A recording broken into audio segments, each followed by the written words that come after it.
नमस्कार मंडळी. भूतांच्या गोष्टी ऐकायच्या आहेत का? मग चला माझ्यासोबत. कुठे? भूतांच्या जगात. इतर यूट्यूब चॅनेलसाठी सूचना. आपल्या भूतांच्या जगात या चॅनेलवर प्रकाशित होणाऱ्या सत्य अनुभवांचे कॉपीराईट चॅनेलकडे असून कोणत्याही हिंदी अथवा मराठी चॅनलने विनापरवानगी येथील सत्य अनुभव त्यांच्या चॅनेलवर प्रकाशित करू नये. आपण आज जो सत्य अनुभव ऐकणार आहोत त्याचं नाव आहे खलीम. सदरील अनुभव ओडिसा या भागातून आला आहे आणि हा आपल्या चॅनलच्या नव्या सबस्क्रायबर नंदिनी कृष्णा हळवे यांनी पाठवला आहे. नंदिनी या मूळच्या घाटकोपरच्या रहिवाशी. हा अनुभव त्यांना त्यांच्या घरी घरकामाला येणाऱ्या एका वयोवृद्ध मोलकरीण आजीने सांगितलाय. त्या आजीचं नाव मृगजला पांडप. त्या 20 वर्षाच्या होईपर्यंत ओडिसा या राज्यात राहिल्या होत्या. मग कामधंद्याकरता त्यांचं पूर्ण कुटुंब महाराष्ट्रात स्थायिक झालं. तेव्हाच महाराष्ट्रात स्थायिक होण्याअगोदर त्यांनी हा अनुभव त्यांच्या गावी ऐकला होता. तोच अनुभव मृगजला आजींनी नंदिनीला सांगितला, जो मी इथे सादर करत आहे. स्थळ ओडिसा. मंडळींनो, तुम्हाला खलीम हे नाव जरा विचित्र वाटलं असेल नाही? त्यासहित मनात खूप सारी उत्सुकता निर्माण करणारे प्रश्नही पडले असतील की हा खलीम नक्की काय प्रकार आहे? भूताचा प्रकार आहे का चेडा करणी? नक्की हा खलीम आहे तरी काय? तर त्याबद्दल थोडक्यात माहिती सांगते. खलीम हा सदर प्रकार पाहता फार जुना आहे. जी माणसं जुन्या काळातली आहेत, म्हणजे जुने जाणकार बुजुर्ग, त्यांना या प्रकाराबद्दल ठाऊक असेल. सदर प्रकार काळाच्या ओघात दडलेलं एक गूढ रहस्य आहे. म्हणून सोशल मीडियावर सुद्धा खलीमबाबत म्हणावी अशी माहिती उपलब्ध नाही. असं म्हणतात, जेव्हा कोणी माणूस सूड भावनेने दुसऱ्याप्रती जळकूट भावना मनी ठेवून समोरच्या व्यक्तीवर करणी करतो, काळ्या जादूमार्फत त्या पीडा दिलेल्या व्यक्तीवर भूत पिशाच चेडे यक्षिणी सोडतो, समोरच्या माणसाला फार असहनीय त्रास देतो आणि समोरच्या व्यक्तीला जेव्हा चाहूल लागते का आपल्यावर करणी जादूटोणा झालाय, तेव्हा समोरचा व्यक्तीसुद्धा बाबा भगत तांत्रिक मांत्रिक शोधतो आणि मग त्या बाबा मांत्रिकाकडून आपल्यावर मारण तारण केलेल्या करणीकर्त्याचं नाव कळतं. मग जेव्हा समोरचा पीडाग्रस्त माणूस मागचा पुढचा विचार न करता त्या भक्त्याला ती करणी जादूटोण्याची काळी विधी समोरच्या माणसावर पलटवायला सांगतो, तेव्हा पलटवलेल्या करणीपासून वाचण्याकरता जो एक अघोरी महाभयंकर उपाय केला जातो त्याला खलीम असं म्हणतात किंवा खलीमचा उतारा असंही म्हटलं जातं. हा उतारा कसा बनवला जातो आणि कसा काम करतो आता हे पाहूया. खलीमचा उतारा बनवण्यासाठी 3 गोष्टी लागतात. प्रथम, बाळाला जन्म देऊन मृत पावलेल्या स्त्रीच्या मैताचं करपलेलं मांस, मग ते कितीही असो. दुसरं, कच्चा कलुआ मसान या पिशाच्च्या बाळाचे केस, कारण हा कच्चा कलुआ सर्वात शक्तिशाली पिशाच्च मानलं जातं. आणि तिसरं, एक खराब होऊन जाड झालेलं तपकिरी रंगाचं मंतरलेलं लिंबू, ज्या लिंबूमध्ये मध्यभागी एकच टाचणी टोचलेली असते. जेव्हा पीडाग्रस्त समोरच्या आपल्या शत्रूवर काळी करणी उलटवतो, तेव्हा त्याच दिवशी 24 तासाच्या आत हा उतारा बनवून अशा जागी ठेवायचा ज्या जागी एखाद्या कुमार किंवा कुमारिकेची नजर त्यावर पडेल. कारण या उतार्यात एक अशी शक्ती लवलवत असते जी समोरच्याची नजर आपल्यावर पडताच त्याला संमोहित करून टाकते. किंवा मग मानवी शरीरापासून 50-60 मीटर अंतरावर हा खलीमचा उतारा करून ठेवलेला असेल आणि त्या उतार्यावर मानवाची नजर पडली नाही, तर या खलीमच्या उतार्यात जी शक्ती घुमसत बसली आहे ती एक मायाविनीचं जाळ बनवून शिकाऱ्याला स्वतःहून संमोहित करून आपल्याप्रती आकर्षित करते आणि मग नकळत शिकार त्या उतार्यापाशी जाऊन तो मंतरलेला लिंबू स्वतःच्या पायांनी चिरडून टाकतो. जो कोणी कुमारिका हे लिंबू चिरडतं त्याच्या अंगावर उलटवलेल्या करणीचा खलीम उर्फ श्राप चढला जातो. या क्रियेला खलीम असं म्हटलं जातं. फार पूर्वी ओडिसामध्ये गावोगावी हा प्रकार चालायचा. तर मंडळींनो, आता ऐकूया अनुभव. देवराम अंजलीला दास हे मूळचे ओडिसा राज्यातील गसामा या गावचे रहिवासी. पेशाने ते शेतकरी. त्यावरच त्यांच्या परिवाराचा उदरनिर्वाह चालायचा.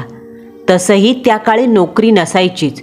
लोक शेती पिकवायचे आणि पोट भरायचे. देवराम यांच्या कुटुंबात आई गभा मोहिनी दास, बायको कबिता दास ज्या गृहिणी होत्या. देवराम दास यांना एक मुलगी होती जिचं नाव इंचवा उर्फ इंचू देवराम दास, जिचं अद्याप लग्न झालं नव्हतं. इंचू फार गुणाची लेक. आपल्या बापाला उन्हातानात काम करताना पाहून तीसुद्धा आपल्या वडिलांना शेतात मदत करायची. आईला घरकामात हातभार लावायची. रानातून लाकडं आणायला, कपडे धुवायला सर्व प्रकारची मदत करायची. तसं म्हणायला दास परिवाराचं जीवन अगदी सुखदरित्या सुरू होतं. पण नियती फार कपटी असते, धूर्त मनाची असते. पापभिरू मानवाच्या वाटेत दुःखाचे काटे आणि कुविचारी मानवांच्या वाटेत गुलाबाच्या पाकळ्या पसरवते. ना कुणाच्या अध्यात ना मध्यात, ना कुणाशी वैर ना भांडण बदला अशा चांगल्या स्वभावाचा हा दास परिवार होता. परंतु या पापभिरू दास परिवाराच्या नशिबी नियतीने असं संकट वाढून ठेवलं, ज्या संकटाच्या उष्ण झळ्यांनी सर्वांना दृष्टचक्राची झळ सोसावी लागली. हिवाळ्यातला जानेवारी महिना म्हटलं का खेड्यातल्या बायका चुलीत जळण्याकरता लागणारी फाटी लाकडं तोडायला पहाटे 5च्या सुमारास जंगलात जायच्या. कबिताबाई आणि इंचू या दोघी मायलेकीसुद्धा घरी चुलीत जाळायला सरपण हवं म्हणून गावातल्या इतर बायकांसोबत रानात जायच्या. आजसुद्धा नेहमीप्रमाणे या मायलेकी 5च्या सुमारास धारदार पातीचे कोयते सोबत घेऊन रानात निघाल्या. थंडीने वातावरणात चारही दिशेला धुक्याचे जाळे विणले होते. थंडीचा पारा इतका वर चढला होता का हातापायाला ठणका मारत होता. जुना काळ असल्याने आत्तासारखी वृक्षतोड बिलकुल नसायची. आत्ता गावच्या वेशीपासून पाऊण 1 तासावर रान असतं. पूर्वी तसं नसायचं. गावची वेस ओलांडली का लागलीच 15 मिनटं अंतरावरच रान असायचं. भरपूर लाकडं असायची. आता तुम्ही म्हणाल की जर रान हातभाराच्या अंतरावर आहे तर इतक्या पहाटे रानात जायची काय गरज? तर त्यामागे एक कारण आहे. पूर्वीच्या लोकांचा असा समज असायचा का झाडंसुद्धा जिवंत असतात. ज्या प्रकारे माणूस रात्री निद्राधीन होतो तशी झाडंही झोपतात आणि दिवसा जागी असतात. जर दिवसा त्यांना तोडलं तर एका निष्पाप जीवाची हत्या मानली जाते, पाप लागतं. म्हणून पहाटे 5 ते पावणे 7च्या सुमारास झाडं झोपलेली असताना त्यांना कापायचं.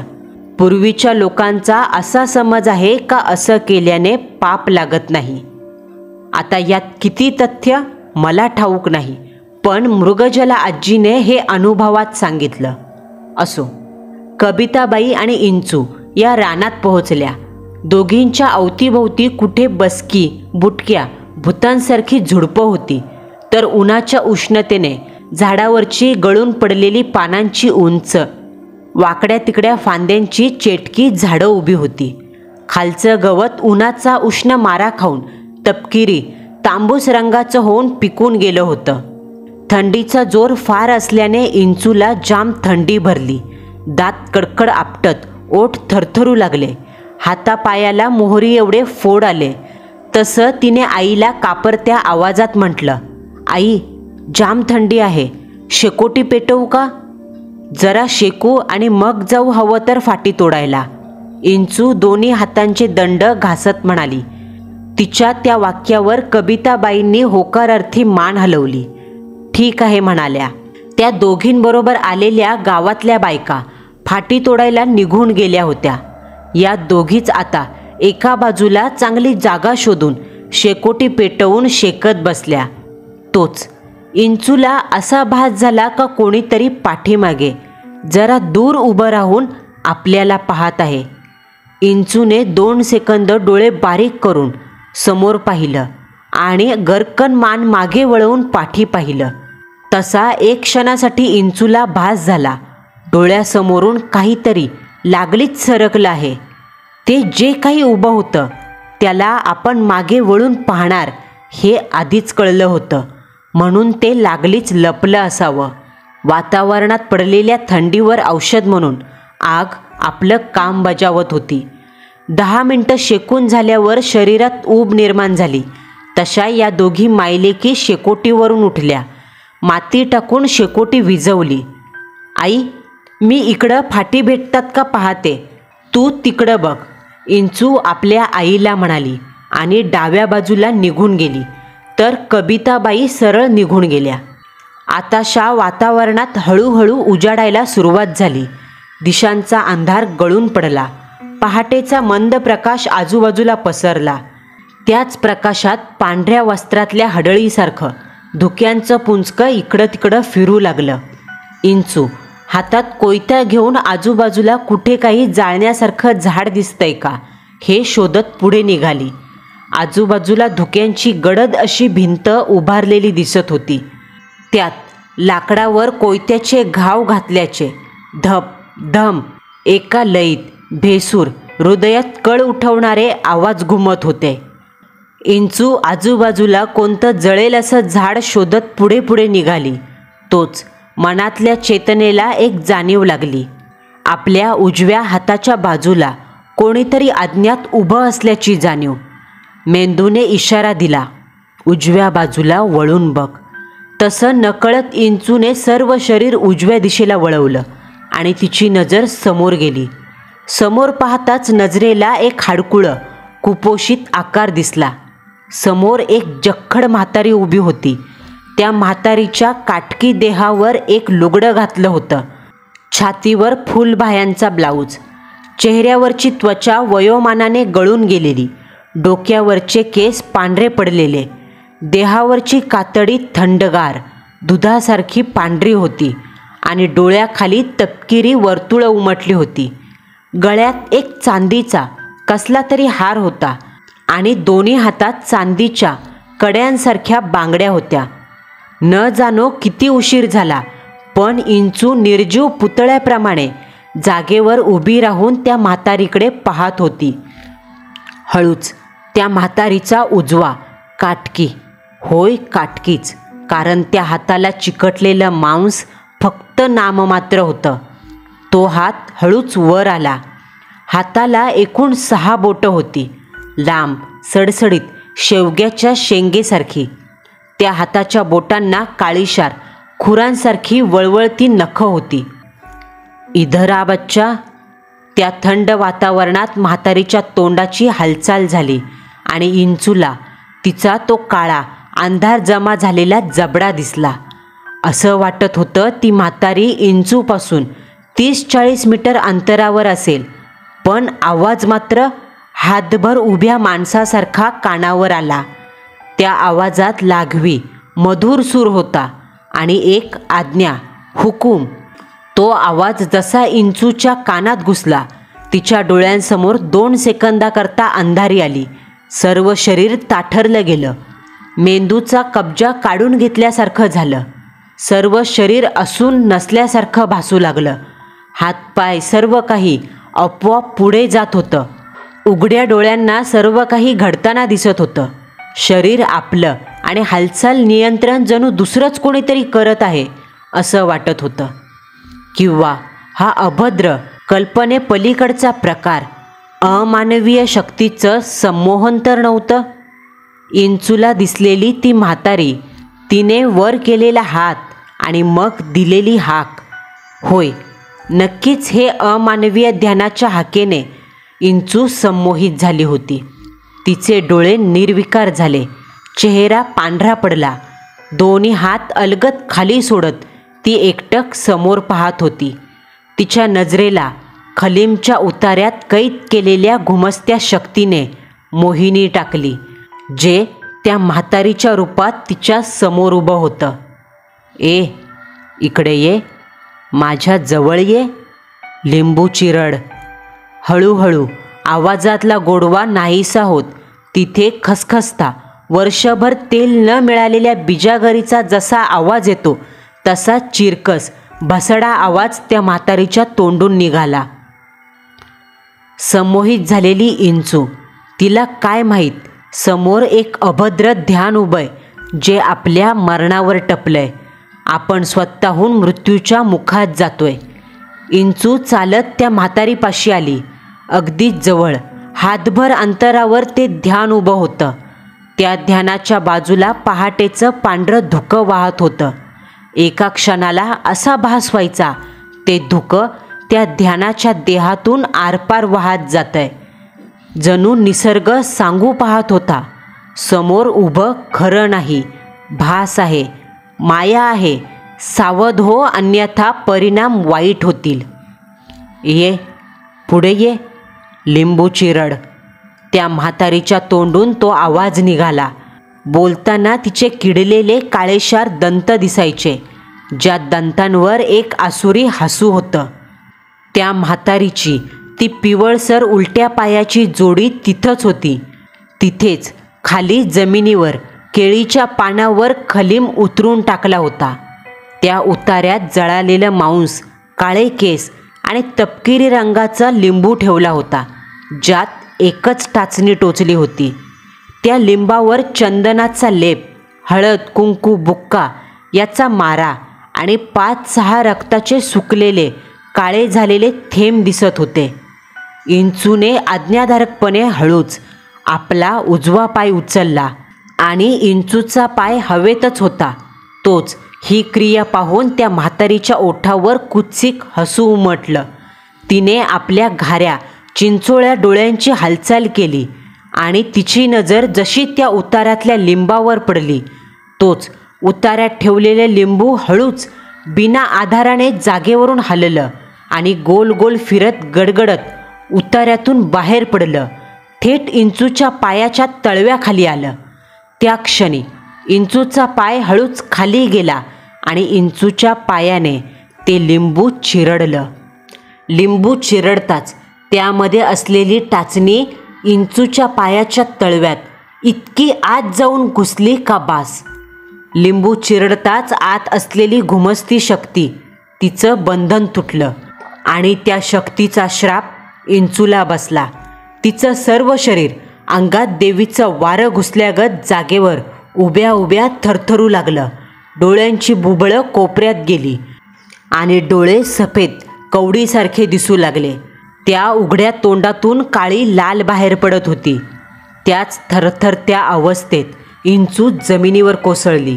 शॉक लागल्याप्रमाणे जमिनीवर थरथरत तडफडू लागली. इंचू, इंचू असं म्हणत हाका देत कबिताबाई म्हणजे इंचूची आई तिथे धावत आली. त्यांच्या कोयत्याला धार नव्हती म्हणून त्यांना इंचूचा कोयता हवा असल्याने त्या इंचूला शोधत तिथे आल्या. पण इंचू दिसली ती वेड्या वाकड्या अवस्थेत जमिनीवर गडबडा लोळताना, जे पाहून कविताबाईच्या काळजात धस झालं. इंचूचं सर्व शरीर बिनपाण्याच्या माशासारखं तडफडू लागलं. डोळ्यांची बुबळं वर गेली. तोंडातून काळा द्रव, लाळ, काहीतरी घाणेरडं ओघळू लागलं.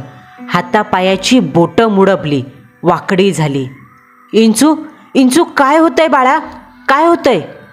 कबिताबाईंना स्वतःच्या लेकीची ही अवस्था पाहावेना. त्यांच्या डोळ्यातून आसवं वाहू लागली. मेंदू बधीर झाला. काय करावं, लेकीला कसं वाचवावं हे समजेना. शेवटी भीतीपोटी कबिताबाईंनी आपल्या जोडीदार गावातल्या बायकांना हाक दिली. 1-2 मिनिटात सर्वजणी इंचूपाशी आल्या. कोणाला काही समजेना. मग जरा वेळाने, अजून 3-4 मिनिटाने इंचूची हालचाल थांबली. ती बेशुद्ध झाली. कबिताबाई आणि तिथल्या बायकांनी कसं तरी मिळून इंचूला गावात आणलं. कोणाला वाटे इंचूला साप चावला, तर कोणाला वाटे अजून काय झालं. त्याच दिवशी दुपारी 4च्या दरम्यान इंचूला बेशुद्ध अवस्थेतून जाग आली. इंचूचे वडील देवराम, आई कविताबाई, आजी हे सर्वजण काळजीने तिच्याकडे पाहत होते. इंचूला जाग आली तशी ती अंथरुणात उठून बसली. तिच्या चेहऱ्यावर थकलेले भाव दिसत होते. शरीराच्या हालचाली अगदी मंद गतीने होत होत्या, अगदी कुपोषित, रोगी जणू. इंचूच्या वडिलांनी आपल्या लेकीची हालचाल विचारली आणि रानात तिला काय झालं, बेशुद्ध कशी पडली असं विचारलं. मृगजला आजी सांगतात, त्यावेळी इंचूला सकाळी काय झालं यातलं काहीच आठवेना. जणू तामसी शक्तीने इंचूच्या डोक्यातून स्मृतिपटलावरून सकाळची आठवण पुसून टाकली असावी. मला नाही आठवत बाबा, पण खूप भूक लागली आहे. इंचूने विषय बदलला. देवराम, कविताबाई यांनी सुद्धा तो विषय तिथेच संपवला. आपली लेक सुखरूप आहे ना, बस, अजून काय हवं. जोपर्यंत मानवाला गारठा जाणवत नाही तोपर्यंत तो अंगावर उभेची चादर ओढून घेत नाही. तसंच दास कुटुंबाचं झालं. सध्या तरी त्या जहरील्या वाफाळत्या अमानवीय शक्तीची प्रचिती दास कुटुंबाला आली नाही आणि म्हणूनच ते सर्वजण पुढच्या धोक्यापासून अजान, अलिप्त होते. पण म्हणतात ना, अमानवीय शक्तीमध्ये मरकट युक्त्या असतात. एकदा का कोणतं झाड पकडलं का त्या झाडाकरवी मरकट अमानवीय चाळे घडून आणतात. परंतु हे चाळे साधारण नसतात बरं का. यामध्ये भयंकर, हृदयाचा थरकाप उडवणाऱ्या भयचेष्टा असतात, ज्याला भीती म्हणतात. आणि तीच भीती दास कुटुंबाला हळूहळू जाणवू लागली. घरातलं शुभ वातावरण हळूहळू अशुभतेकडे झुकू लागलं. त्या काळी गावात लाईट नव्हती. रात्र झाल्यावर घरोघरी कंदील पेटवले जायचे. दास कुटुंबाच्या घरात रात्र झाली का असा काही अंधार पडायचा का पेटलेल्या त्या आगीच्या कंदिलाची ज्योतसुद्धा धुसर वाटायची. त्या अंधाराला पाहता असं वाटायचं जणू उभ्या मुलखाचा काळोख दास कुटुंबाच्या घरात दबा धरून बसलाय. मृगजला आजी सांगतात, दर महिन्याच्या अमावस्या आणि पौर्णिमा या 2 दिवसांमध्ये मध्यरात्रीच्या वेळी 3 वाजले का दास कुटुंबाला आपल्या घरात एक हाडं गोठवणारी थंडी जाणवायची. आणि त्यावेळी माहीत नाही कसं पण इंचूला जाग यायची. ती आपल्या अंथरुणातून उठून घरचा दरवाजा उघडून डोक्यावरचे केस मोकळे सोडून घराबाहेर जाऊन ओसरीवर बसायची आणि तब्बल अर्ध्या तासाने घरात यायची. इंचूच्या आजीची वयोमानानुसार झोप कमी झाली होती म्हणून त्यांना रात्री अपरात्री जाग येत असे. अशात त्यांनी 4-5 वेळा अमावस्या पौर्णिमेच्या दिवशी इंचूला घरातून असं मध्यरात्री अशुभ समयी डोक्यावरचे केस मोकळं सोडून मेलेलं मढं चालतं तसं चालत घराबाहेर जाताना पाहिलंय. आपल्या महाराष्ट्रात जसं सांगितलं जातं, रात्री अपरात्री मुलींनी केस मोकळे सोडून घराबाहेर पडू नये, तसाच हा नियम बाहेरच्या राज्यातही पाळला जातो. कारण तो अमानवीय शक्तींशी जोडलेला असतो. एकट्या दुकट्या मुलीला रात्री फिरणाऱ्या कुमारिकांना पाहून हे आत्मे त्यांना झपाटतात. आजीने 4-5 वेळा इंदूला असं बाहेर जाताना पाहिलं, पण आजी तिला काही म्हणाली नाही. पण हा प्रकार वाढत चालला. अमावस्या, पौर्णिमा, मध्यरात्रीला ती उठायची, डोक्यावरचे केस मोकळे सोडायची, मेलेल्या मढ्यासारखी चालायची. त्या दिवशी नियतीने जणू आजींना या सर्व प्रकाराची जाणीव करून द्यायचं ठरवलं. पौर्णिमेचा चंद्र उगवला होता. मध्यरात्रीचे 2 वाजले. घरातल्या हॉलमध्ये तपकिरी आगीचा कंदील पेटला होता आणि त्या प्रकाशात पुढचं दृश्य दिसत होतं. हॉलमध्ये भुईवर अंथरूण टाकलं होतं. त्यावर देवराम, कविताबाई आणि सर्वात शेवटी इंचू झोपली होती. आजी या तिघांपासून जरा बाजूला असलेल्या एका खाटेवर झोपलेली, ज्यामुळे आजीला हे तिघेही जण दिसत. आजीला 1:45च्या सुमारास अचानक जाग आली. पाणी पिऊन पुन्हा झोपायचा त्या प्रयत्न करू लागल्या, पण झोप काही केल्या येईना. शेवटी अशात 2 वाजले. हळूहळू घरातलं वातावरण बदललं. अचानक थंडी वाढली. कंदिलाची वात खाली गेल्यासारखा प्रकाश धुसर झाला. खोलीतला अंधार वाढला. आजी टक्क जागी होती. घडणारा प्रकार पाहून तिच्या मनाला धोक्याची चाहूल लागली. काहीतरी विचित्र, क्षमतेच्या पलीकडचं घडतंय असं समजलं.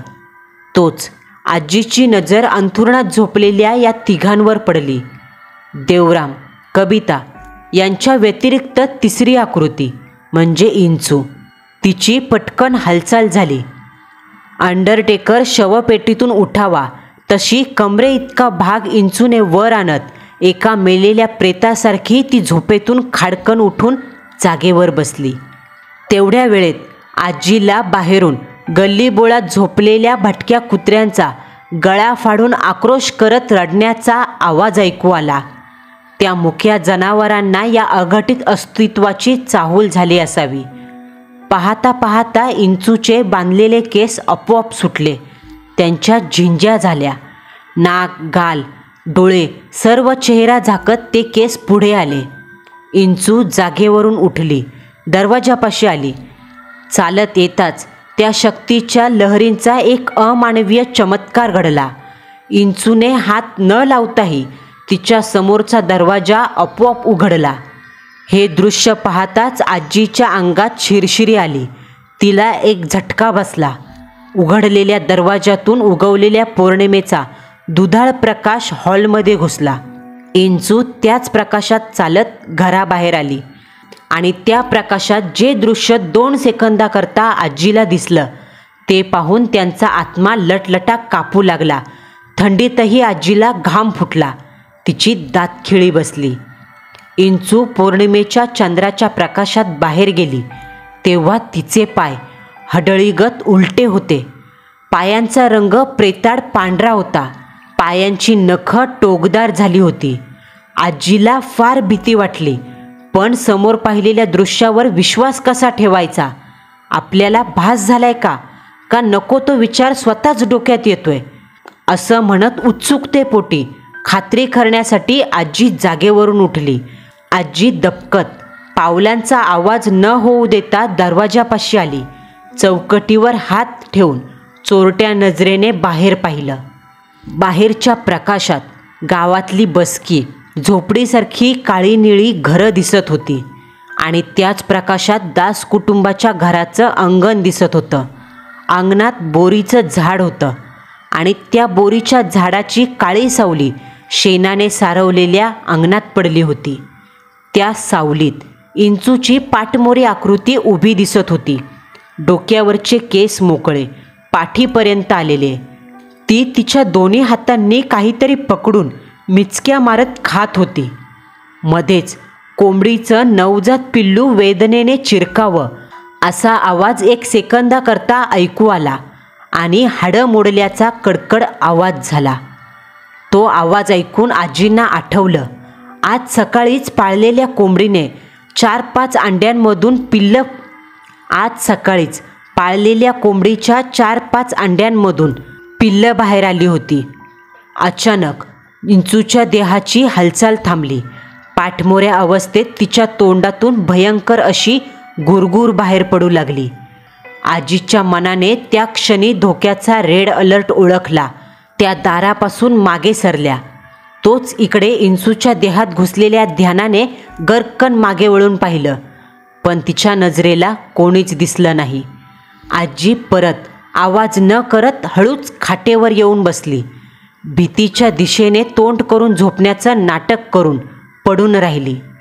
मग जरा वेळाने दार लावल्याचा आवाज आला. इंचू आपल्या अंथरुणात येऊन काहीच घडलं नाही अशा आविर्भावात झोपी गेली. पण आजीची मात्र झोप उडाली. आपल्या नातीच्या देहात काहीतरी अमंगळ, भयानक दबा धरून बसलंय हे त्यांना कळून चुकलं. त्यावर काहीतरी मार्ग काढावा लागणार. उद्या मुलाशी म्हणजे देवरामशी बोलायचं त्यांनी ठरवलं. दुसऱ्या दिवशी सकाळ होईपर्यंत आजीच्या मनाला नुसती धाकधूक लागली. भीतीने डोळ्याला डोळा लागला नाही. झोप तर दूरची बात. रात्रभर अंथरुणात भिंतीच्या दिशेने तोंड करून पडून असताना सतत मनाला घाबरवणारे भास होऊ लागले. पाठीमागे कोणीतरी उभं राहून एकटक आपल्याकडे पाहतंय. त्याच्या तोंडातून गुरगुरता आवाज बाहेर पडतोय. खोलीत पावलांचे चालण्याचा आवाज येतोय असं जाणवायचं. अखेर सकाळ झाली. सूर्याचा कोवळा प्रकाश आत आला तेव्हा कुठे आजीच्या जीवात जीव आला. सकाळ झाली तसं त्यांना बाहेरून त्यांच्या सुनेचं आणि मुलाचं बोलणं कानावर पडलं. अहो, आपल्या कोंबडीने काल 4 पिल्लं दिली, पण कोंबडी सोडून 1 पिल्लू दिसत नाही. पिल्लं गेली कुठं? कबिताबाईंचा आवाज आला. अगं, रात्री मांजर नाही तर कुत्र्याने नेली असतील. जाऊ दे, नको टेन्शन घेऊ, देवराम म्हणाले. आजी अंथरुणातून उठल्या. सर्वप्रथम त्यांनी इंचू कुठे दिसते का हे पाहिलं. ती नानी घरात गेली होती. हीच संधी साधून आजी अंगणात आली. बाहेर सून आणि मुलगा उभेच होते. आजीने एक एक करत काल रात्री घडलेली सर्व हकीकत जशीच्या तशी त्या दोघांना सांगितली, जी ऐकून त्या दोघांचे धाबे दणाणले. सर्वप्रथम कबिताबाईंनी आपल्या सासूला जरा झापलं. आपल्या लेकीवर असले आरोप करताना त्यांना काहीच कसं वाटत नाही असं सांगितलं. पण काही गोष्टी तंतोतंत जुळत होत्या, विचार करण्यासारख्या. कारण जेव्हापासून इंचू रानात बेशुद्ध झाली होती तेव्हापासून तिच्या वागण्यात जरा बदल झाला होता. ती जास्त बोलत नव्हती, हसत नव्हती, कामही जरा कमी करायची. शेतात जड कामं करताना तिला धाप लागायची. कधी कधी तर ती जागेवर पुतळा बनून उभी राहायची. तास कितीही हाका दिल्या तरी हू नाही का चू नाही. आणि अंगाला हात लावला का शरीराला शॉक बसल्यावर तंद्री भंग पावायची. आणि हो, 1-2दा तर कबिताबाई आणि देवराम यांनी सुद्धा तिला रात्रीचं घराबाहेर जाताना पाहिलं होतं. आजीचं वय पाहता त्या खोटं का बोलतील आणि नातीविषयी खोटं बोलून त्यांना काय मिळणार होतं. शेवटी कबिताबाई, देवराम दोघांनी आजीच्या बोलण्यावर विश्वास ठेवला. दास कुटुंबाचे गावात घनिष्ठ संबंध होते. तेव्हा आजीने गावातील 1-2 खात्रीच्या सदस्यांना विश्वासात घेऊन ही गोष्ट सांगितली आणि यावर एक उपाय निघाला. बाजूच्या गावात एक सत्पुरुष होते ज्यांना या गोष्टीचं अलौकिक ज्ञान होतं. दास कुटुंब त्याच दिवशी दुपारी बैलगाडीमार्फत गावात पोहोचले. त्या सत्पुरुषाचं नाव होतं राय. त्यांचा त्या गावात एक छोटासा मठ होता. मठात भाविक आपापल्या समस्या घेऊन यायचे, ज्याचं निदान राय करायचे. जरा वेळाने दास कुटुंबाचा नंबर आला. या स्वामी महाराजांची एक खासियत होती. ते चेहरा पाहताच त्यांच्या दैवी दृष्टीने वाईट शक्तीचं अस्तित्व ओळखू शकत होते. इंचूला पाहताच राय यांना तिच्या देहात दडलेल्या शक्तीची धग उपस्थिती जाणवली. ते झटकन जागेवरून उठले. चेहरा गंभीर झाला आणि त्यांनी स्वतःहून बोलायला सुरुवात केली. या मुलीला श्राप जडलाय. 2 आठवड्या अगोदर रानात गेली होती. तिथंच घात झालाय. कोणीतरी आपल्या पापाचा घडा खलीममध्ये भरून ठेवला होता. ते पाप बिचाऱ्या पोरीच्या नशिबी आलं. राय इतकंच म्हणाले. राय यांच्या नुसत्या वाक्यांनी दास कुटुंबाला त्यांच्या शक्तीची प्रचिती आली. ते जे काही बोलत होते ते सर्व खरं होतं. शेवटी इतर भाविकांप्रमाणेच दास कुटुंबाने सुद्धा राय यांना मदत करण्याची विनंती केली. त्यावर राय यांनी सांगितलं, या जगात दैवी शक्तीचे काही नियम आहेत. खलीम हा काळ्या शक्तीचा सर्वात भयंकर प्रकार. तुझ्या मुलीवर श्राप परतलाय आणि श्राप कधीही पुसला जात नाही. तुझ्या मुलीच्या देहात एका हडळीचा वास आहे. तुमचं नशीब चांगलं का ती महिन्याच्या 2 रात्री, अमावस्या आणि पौर्णिमा या मध्यरात्री तुझ्या मुलीच्या देहाचा ताबा घेते. तिला फक्त थोडंसं मांस ग्रहण करावं लागतं. यावर एकच उपाय. मध्यरात्रीच्या वेळी तुझ्या मुलीच्या देहात जेव्हा ती हडळ येईल तेव्हा बाहेर तिच्याकरता थोडं मांस खायला ठेवत जा. ते ग्रहण करून ती पुन्हा सुप्त अवस्थेत जाईल. पण एक लक्षात ठेवा, जर तिला मांस मिळालं नाही तर तो दिवस तुमच्या लेकीचा शेवटचा दिवस असेल. यावर जास्त काही करू शकत नाही, कारण हा खलिमाचा श्राप आहे. स्वामींकडून उपाय मिळाला. शेवटी जरा वेळ तिथेच थांबून दास कुटुंब पुन्हा आलं. अशात वेळेवर वेळ सरत होती. देवराम दर अमावस्या आणि पौर्णिमेला दर 15-15 दिवसांनी आपल्या घराबाहेर एक कोंबडीचं पिल्लू ठेवत असे. मध्यरात्र झाली का अचानक घरातलं वातावरण बदलायचं. क्षणार्धात हिमगारठा वाढवायचा. खोलीभर गडद अंधार पसरायचा. इंचूच्या देहात ती शक्ती अवतरल्याचं हे चिन्ह होतं. सर्वजण त्या अर्ध्या तासाच्या वेळेत अगदी जीव मुठीत घेऊन अंथरुणात पडून राहायचे. अर्ध्या तासाने जशी इंचू घरात यायची, आपोआप वातावरण पुन्हा निवळायचं आणि पहिल्यासारखं व्हायचं. दुसऱ्या दिवशी अंगणात जिथं कोंबडीचं पिल्लू असायचं तिथं फक्त हाडं पिसं पडलेली दिसायची.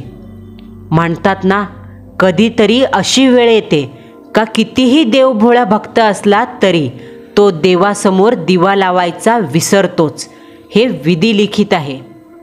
सत्यमार्गी, चांगुलपणा, निर्मल हृदयांचा धनी असलेला तो देव आपल्या भक्ताला समजून घेतो. पण याउलट हैवानी, उलट्या काळजाची, पाशवी शक्ती कदापि नाही.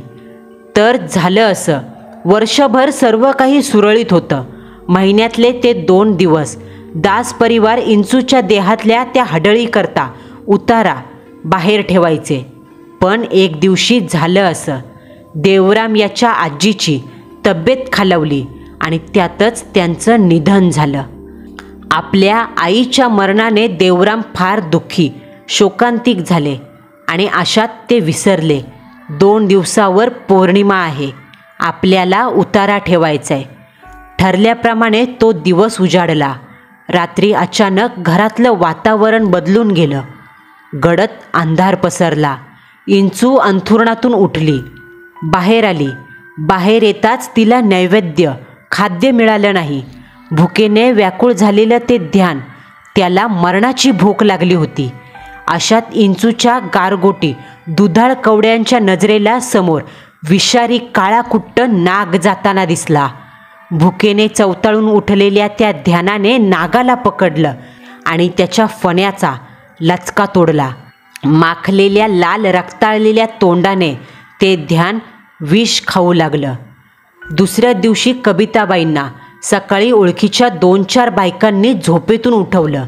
त्या बायकांनी आपापल्या साडीचा पदर तोंडात कोंबला होता. चेहऱ्यावर सुटकाचे भाव होते, जे पाहून कबिताबाईंच्या काळजात धस झालं. नकळत त्यांची नजर समोर गेली. दरवाजा सताड उघडा. अंथरुणात इंचू दिसत नव्हती. काही वेळातच कबिताबाई आणि देवराम यांना सर्व प्रकार उमजला. काल पौर्णिमा होती. ते नैवेद्य ठेवायचे विसरले आणि या भूलचुकीमुळे त्यांनी लेक गमावली.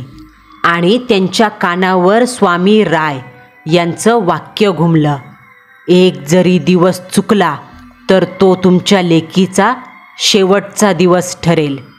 मंडळींनो, जगभरात खूप साऱ्या करणी असतात, विधी असतात, ज्यावर उपाय नसतो. त्यातलाच एक खलीम. या खलीमच्या उतार्यामुळे आजवर शेकडो परिवार बर्बाद झालेत. म्हणूनच काळ्या जादूच्या करणीच्या नादी लागू नका. आपल्यासोबत दुसऱ्याचं आयुष्य उद्ध्वस्त करू नका. मंडळींनो, आपला आजचा थरारक अनुभव तुम्हाला कसा वाटला हे कमेंट बॉक्समध्ये कळवायला विसरू नका. पुन्हा भेटू. नवा सत्य अनुभव, नवा थरार.